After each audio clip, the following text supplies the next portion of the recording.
하나님 감사합니다. 이 시간에도 저희들을 말씀 듣는 자리 가운데 불러주셨습니다. 우리 마음을 열어주시고 또 들을 수 있는 지혜를 주시고 무엇보다 기쁨으로 말씀을 받으며 그 말씀대로 살아갈 것을 다짐할 수 있도록 주님께서 우리 모두를 인도하여 주시옵소서. 성령께서 이 시간 우리 모두를 감동해 주시기를 간절히 소망합니다. 감사드리며 존귀하신 예수 그리스도의 이름으로 기도합니다. 새해부터 온 교회가 함께 웨스트민스터 소요리 문답을 주간 성경 교재로 사용하게 되었습니다. 신앙의 기초를 다지고 또 성경을 이해하는데 큰 도움이 있을 거라고 생각을 합니다. 지난주 공부하셨으면 아실 텐데요. 지난주 공부하셨던 1문을 보시면 인간의 제일 되는 목적이 무엇이냐 이런 질문이 있었습니다. 보시면 그 대답으로 하나님을 영화롭게 하고 그분을 영원토록 즐거워하는 것이다 이렇게 답하는 것을 우리가 함께 배웠습니다. 그 해설을 보시면 하나님을 영화롭게 한다 이것을 설명하면서 하나님은 영광이 가득한 분이다 이렇게 설명합니다. 하나님은 이미 영광스러우신 것이죠. 그분 자체가. 그래서 그 무엇으로 혹은 그 우리에 의해서 그 하나님의 영광이 보충되거나 혹은 감소될 수 없다 이렇게 설명하는 것이 들어있습니다. 그런데 이 사실을 잘 이해하지 못하고 오해해서 그 해설하는 경우를 보면 하나님께 영광 돌린다는 것의 그 의미를 인간이 어떤 행위를 해서 하나님을 더 영화롭게 할 수 있다, 그 영광을 더할 수 있다 이렇게 하는 것을 보곤 합니다. 하지만 그것은 크게 잘못되었습니다. 인간이 자신의 행위를 통해서 하나님께 어떤 기여를 할 수 있다 이렇게 생각하는 것은 그의 창조주 앞에서 자신의 어떤 자존심을 세우려는 어떤 태도입니다. 예를 들면 하나님께 큰 은혜를 받았는데 마치 그 은혜에 대한 빚을 갚으려고 나온다거나 혹은 어떤 선물을 들고 하나님 앞에 나아가고 싶은 것이죠. 그래서 좀 떳떳하고 싶은 겁니다. 오히려 이것에 대한 바른 해석은 어떤 것이냐면 인간은 마치 거울과 같은 존재다 이런 것입니다. 이 뜻은 인간이 자신의 그 창조주의 영광을 참 우리는 어떻게 보면 그 영광을 반사하거나 그 영광을 드러내는데 참 미흡하고 부족합니다.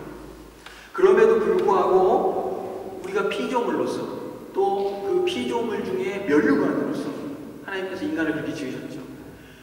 우리가 그 창조주의 영광을 우리의 존재와 삶을 통해서 드러내는 것, 그것이 하나님께 영광을 돌리는 것이다 이런 것입니다.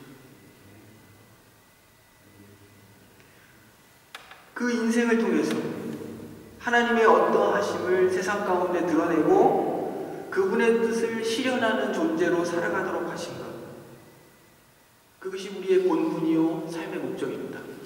하나님이 즉 그런 방식으로 우리를 다스리고 통치하시는 것이죠. 그 존재와 삶을 통해서 하나님의 어떠하심이 우리 각자 개개인을 통해 혹 교회를 통해서 온 땅 가운데 드러나는 것입니다. 그것을 하나님을 영화롭게 한다 이렇게 말하는 것입니다. 물론 온 피조 세계 속에서도 하나님의 영광이 드러난다. 그래서 보면 우리가 그 멋진 풍경 혹은 그 자연 세계, 신비로운 어떤 자연의 현상들 이런 것들을 보면서 참 신묘막측하고 참 기이하고 하나님의 그 지혜와 능력은 참으로 대단하다 이런 감탄을 하죠.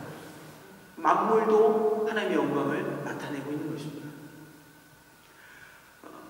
인간의 제일 되는 목적으로서 하나님을 영화롭게 한다는 것은 우리의 그 존재나 행위를 가지고 하나님의 영광을 증가시키는 것이 아니라 우리가 지원받은 그 본분에 맞게 우리가 여기에 서 있고 존재하고 또 살아감으로써 하나님의 성품과 그 다스리심을 드러낸다 이런 의미입니다. 그런데 문제는 아담의 그 불순종, 반역 이후에 인간은 하나님이 누구신지 또 자기가 누구인지도 알지 못하게 되었습니다. 영적으로 소경과 같아서 창조주도 모르고 자신의 본분도 모르는 그런 존재가 되어버렸습니다. 우리 성가대의 찬양 속에 나와 있는 가사와 동일합니다. 온 세상이 캄캄하고 아무도 하나님이 누구신지를 모르는. 하지만 그리스도 안에서 빛을 본 자들은 자신의 죄인됨을 알고 하나님이 누구신지 알고 내가 누구인지 이제 비로소 알게 되는 것입니다. 그래서 성경은 로마서 3장 1절, 10절로 18절이 말하기를 의인은 없나니 하나도 없고 깨닫는 자도 없고 하나님을 찾는 자도 없고 다 치우쳐 한 가지로 무익하게 되어 선을 행하는 자도 없다. 저희 눈앞에 하나님을 두려워함이 없느니라. 이렇게 말하고 있습니다. 그런데 하나님께서 그의 택하신 자녀들에게 은혜를 베푸셔서 그들의 눈을 뜨게 하시고 그리스도를 통해 그들을 구원하시고 하나님의 영광을 보게 하시고 그의 통치 안에 살게 하신 것입니다. 그럼에도 불구하고 죄인된 인간은 그들이 하나님께 그 어떤 기여도 할 수 없다는 그 사실에 대해서 대단히 자존심 상해합니다. 뭔가 하나님께 기여하고 싶은 것입니다. 그들은 자신의 존재와 행위를 통해 하나님께 기여할 수 있다고 생각하고 싶어합니다. 그리고 그렇게 하고 싶어합니다. 무언가 하나님 앞에 내놓을 만한 것을 가지고 떳떳하게 나아가기를 원하는 것입니다. 그래서 우리는 예수님을 소개할 때 전도할 때 이렇게 얘기합니다. 예를 들면 당신 죄인입니다. 하나님의 진노에서 당신을 구원해낼 예수 그리스도가 필요합니다. 이렇게 얘기하면 도망가겠죠, 사람들이. 그렇게 얘기하지 않고 어떻게 얘기할까? 불러서 얘기하는 거죠. 예수님을 믿으시면 평안이 찾아옵니다. 예수님을 믿으시면 좋은 일이 생깁니다. 예수님을 믿으면 하나님께서 당신을 사랑하시고 당신을 필요로 하십니다. 이렇게 말하고 싶어하는 것입니다. 물론 우리가 전도하는 그 전도의 대상이 구원의 필요성을 전혀 알지 못하고 느끼지 못하기 때문에 이렇게 얘기할 필요가 있습니다. 하나님께 나오십시오. 아무것도 모르는 사람에게 확 얘기하면 오히려 반감만을 살 뿐이죠. 제가 대학 졸업을 앞두고 신학교 입학 준비를 하고 있었습니다. 근데 마침 명절이어서 온 그 친척들이 다 한자리에 모였습니다. 저희 작은아버님이 계시는데 저희 작은아버님은 저희 아버님이 소천하신 이후에 교회를 안 다니셔요. 그게 가장 가슴이 아픕니다. 근데 성경과 신학에 대해서 또 너무 잘하셔요. 근데 교회를 안 나오십니다. 언젠간 나오시리라 소망을 가지고 있지만 어쨌든 그 작은아버님이 제가 신학교를 간다는 그 이야기를 들으시고 저한테 대뜸 물어보셨습니다. 넌 사람들이 예수를 왜 믿는다고 생각하냐? 무슨 목적으로 예수를 믿는다고 생각하냐? 이렇게 물으시는 거예요. 그래서 제가 그 당시에는 작은아버님의 어떤 그 신학적인 소양을 굉장히 낮춰보고 그냥 평범하게 대답했습니다. 예수 믿고 구원받고 천국 가려고 믿겠죠. 그랬더니 우리 작은아버님 하시는 말씀이 그렇게 예수 믿는 사람은 신자 중에 3등급이다. 굉장히 제가 당황했습니다. 그리고 나서 하시는 말씀이 네 돌아가신 아버지가 하시던 신학은 개혁신학이다. 이런 얘기를 하셔요. 그래서 그게 무슨 이야기인가? 저희와 같이 역사적 장로교의 신학을 가진 분들을 이야기합니다. 굉장히 좀 어떤 분들에 의해서 이렇게 비춰질 때는 좀 감히 고지식하고 또 굉장히 성경 중심적이고 추트랭하게 느껴질 수 있지만 하지만 어쨌든 그런 의미로 얘기를 하셨습니다. 그러면서 하시는 말씀이 그 신학의 핵심은 예수 믿는 목적이 하나님의 영광을 위한 것이 되어야 한다. 이런 말씀 하시는 거예요. 그러니까 소요리 문답 1문의 그 답과 같은 것이죠. 마치 저희 장로님께서는 무슨 신학의 등급이 있는 것처럼 그렇게 말씀하셨지만 그 본래 의도는 그런 게 아니라 신자에게 있어서 믿음의 그 최종적인 자리와 궁극적인 목적이 하나님이시다. 이 이야기를 하시려고 했던 것이라 생각이 듭니다. 이와 같이 우리 신앙의 핵심은 하나님을 유일한 상급으로 여기고 또 그 하나님을 목적으로 삼는 신앙입니다. 네. 이것이 분명합니다. 하지만 오늘 또 중요하게 다뤄야 될 것이 있는데, 지옥까지 않기 위해 예수 믿는다, 이 사람에게 3등을 준 것은 아주 큰 의미가 있습니다. 굉장히 중요한 것입니다. 왜냐하면 그것이 우리가 가진 복음의 출발점이기 때문입니다. 우리의 죄의 문제에 대한 언급, 그것의 해결 없이는 단 한 걸음도 우리가 믿음의 그 발걸음을 뗄 수가 없습니다. 저 역시 우리 교회 모든 성도가 하나님을 가장 큰 상급으로 여기고 하나님 한 분만으로 그 만족하는 그 복된 신앙의 자태를 갖게 되기를 늘 기도하고 소망합니다. 이러한 신앙을 위해서 먼저 우리가 기억해야 될 것은 우리 그 신앙의 출발점을 잘 기억하는 것입니다.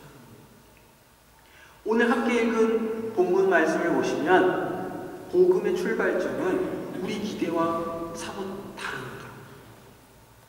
바울은 나는 복음을 부끄러워하지 않는다 이렇게 말하면서 복음에 대한 설명을 시작하고 있습니다.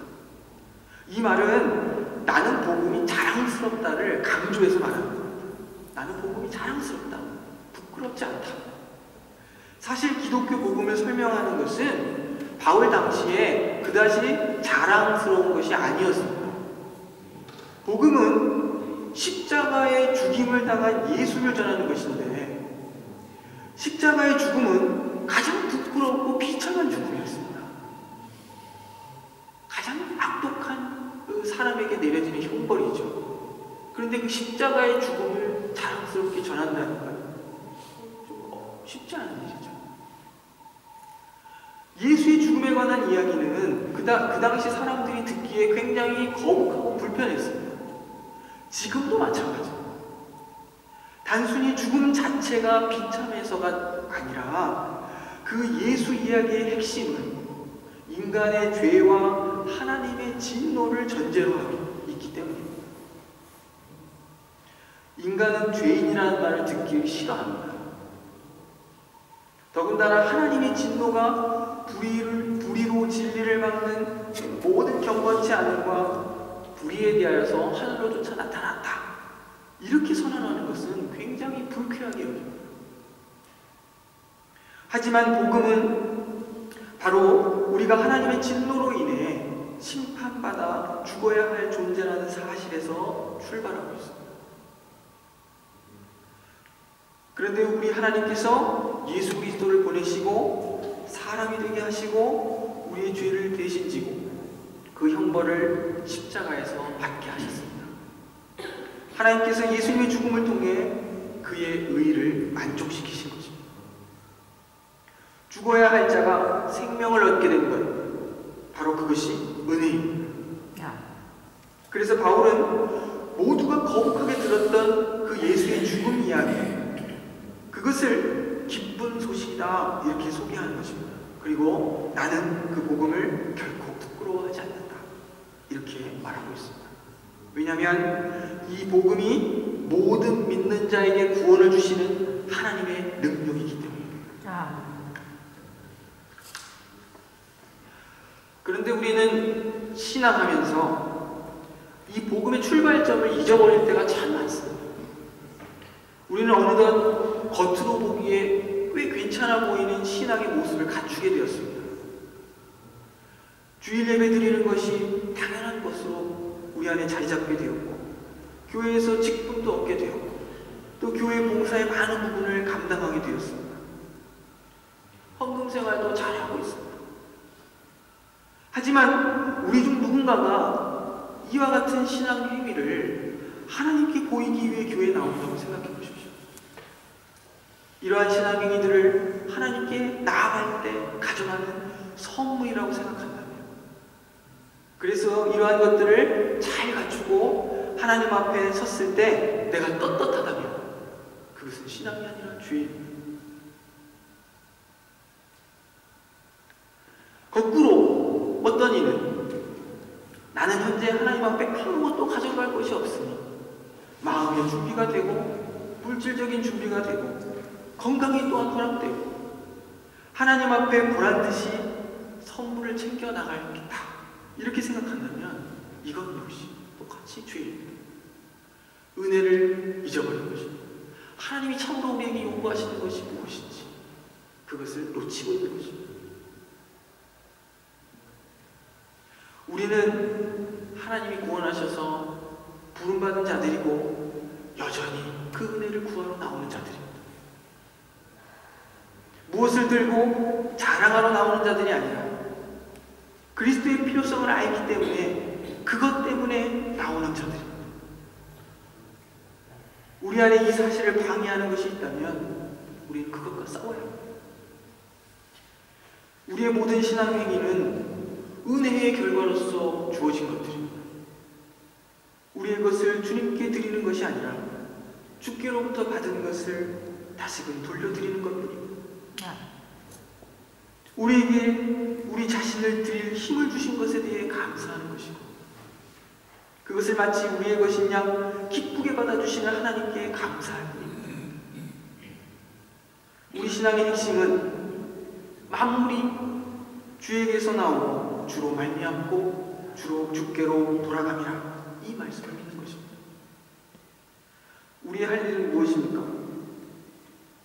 영광이 그에게 세세토록 있으리로다. 하나님께 영광을 돌리는 것뿐입니다. 하나님의 영광과 그 깊은 뜻과 은혜와 긍휼을 찬양하는 것입니다. 하나님 앞에서 자기를 주장하고 자기 소유를 주장하고 자존심을 세우는 것, 그것이 바로 성경이 말하는 죄입니다. 죄란 어떤 도덕적이고 윤리적인 측면으로만 나타나는 것이 아닙니다. 그 죄의 근본적인 성격이 하나님 앞에서 늘 자기를 주장하는 것입니다. 아담이 했던 것처럼. 아담이 선악을 알게 하는 나무의 실과를 먹은 것, 그것은 그 열매를 먹은 것에 문제가 있는 것이 아니라 하나님께서 유일하게 금지하신 명령. 왜 그것을 금지하셨냐면 그 금지 명령을 통해 아담과 하와가 그들의 창조주가 하나님이시고 그것을 명령하신 이가 하나님이심을 늘 기억하도록 하기 위해서였습니다. 그런데 그것을 어긴 것입니다. 그것을 불순종한 것입니다. 그것은 곧 반역입니다. 그것은 곧 하나님 없이 스스로 살겠다는 선언입니다. 그것이 그 죄의 근본적인 성격입니다. 그로 인해 그 죄의 결과들과 현상들이 우리 안에 윤리적이고 도덕적이고 악독한 모습들로 나타나는 것입니다. 우리는 항상 점검해야 합니다. 하나님 앞에 내가 바로 서 있는가? 어떠한 태도를 가지고 지금 이 자리에 있는가? 그 근본적인 그 부분을 잘 점검해야 우리의 삶도 보다 믿음에서 윤리적이고 참으로 깨끗한 삶을 살아가는 것입니다.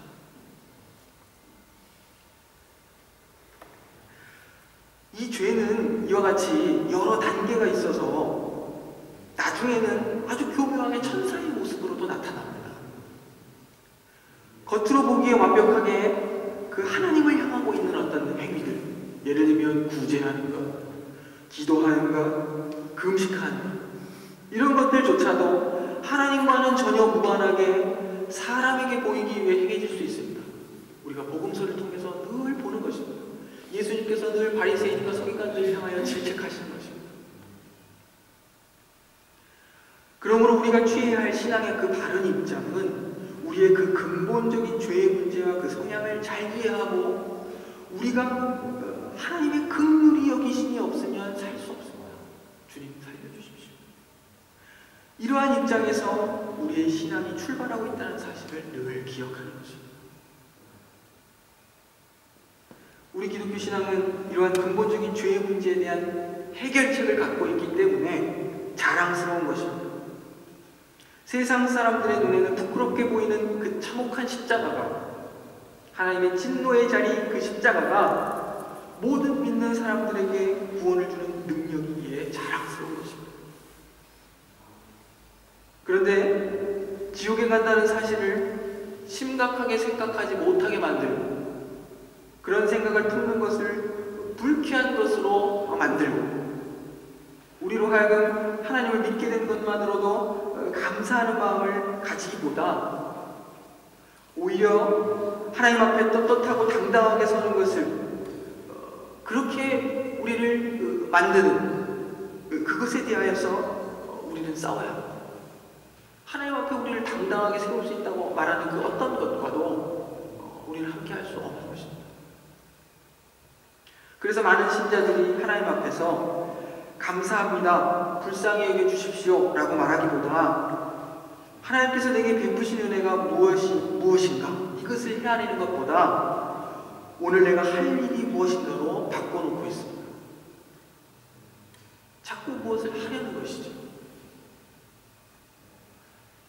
물론 결론은 우리가 이 신앙의 근본적인 어떤 태도를 잘 알고 나면 무엇을 할 것인가로 가야 합니다. 내가 주님을 위해 어떤 일을 할 것인가, 그 할 일로 가야 합니다.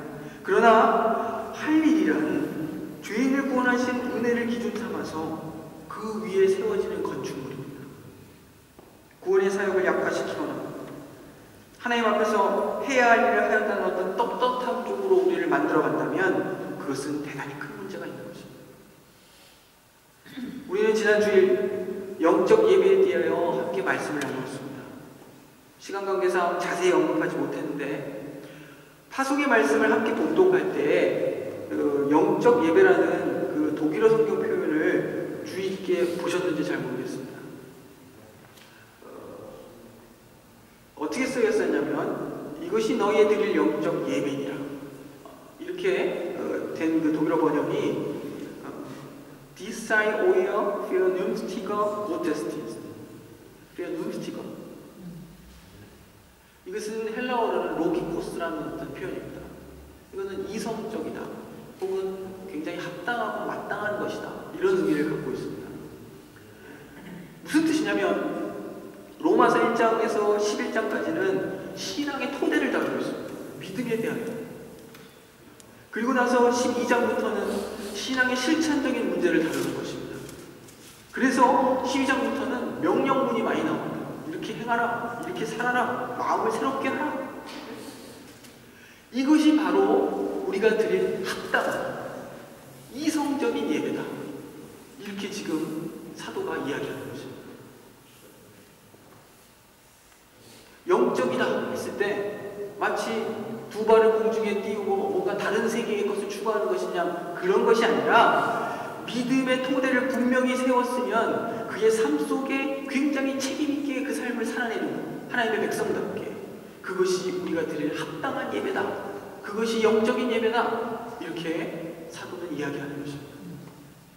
여러분들 항상 우리의 복음의 출발점, 우리의 신앙의 토대, 예수 그리스도 그리고 하나님의 그 은혜 아무것도 가져갈 수 없는 우리의 존재 그저 하나님의 은혜에 감사하여서 우리가 이만큼 하나님을 섬기게 된 것에 대한 늘 감사와 은혜만 생각하는 그런 신앙의 토대를 분명히 다지고 그리고 나서 비로소 우리가 무엇을 할 것인가 우리가 어떻게 하나님의 백성답게 살 것인가 어떻게 하나님을 영화롭게 할 것인가 그 자리로 나아가는 것입니다. 우리의 존재와 우리의 삶을 통해서 하나님께 예배하는 것입니다. 성도 여러분, 우리가 할 일을 찾기에 앞서 먼저 우리 신앙의 토대를 분명히 세워야 합니다. 은혜의 은혜됨을 잘 모르고 여전히 하나님 앞에서 자존심을 세우고 자랑할 것을 찾고 있다면 회개해야 합니다. 우리는 과거 죄로 인해 하나님의 진노 아래 있다가 하나님의 귀한 자녀들이 된 그런 은혜 입은 자들입니다. 이 사실을 잊은 채 우리가 해야 할 일을 다 했다 생각하고 떳떳함을 가지려 한다면 우리가 하나님 앞에서 해낸 그 일들이 오히려 우리 신앙에 손해를 끼치는 일들이 될 수 있음을 늘 명심해야 할 것입니다. 우리 모두 큰 은혜를 입은 자들로서 하나님 앞에 겸손히 서기를 원합니다. 우리가 그리스도로 말미암아 경험하게 된 이 내적인 변화, 이 존재의 변화가 얼마나 큰 복인지 이것을 잘 이해하는 우리 중앙교회 모든 성도들이 되시기를 소망합니다. 기도하겠습니다. 하나님 아버지, 우리 모두 은혜를 입은 자들로서 참으로 주님 앞에 자랑할 것 없고 드릴 것 없는 자들임을 고백합니다. 우리 모두를 긍휼히 여겨 주옵소서. 우리 안에 선한 마음을 창조하사 주의 법에 순종하여 살아감을 마땅한 것으로 여기고 기쁘게 순종할 마음을 주시니 참으로 감사를 드립니다. 날마다의 삶을 이 시간 구별하여 드리는 예배의 순간처럼 하나님이 기뻐하시는 거룩한 산제사로 드릴 수 있도록 인도하옵소서. 우리의 마음과 생각을 성령께서 늘 지켜 주옵소서. 예수 그리스도의 이름으로 기도드립니다.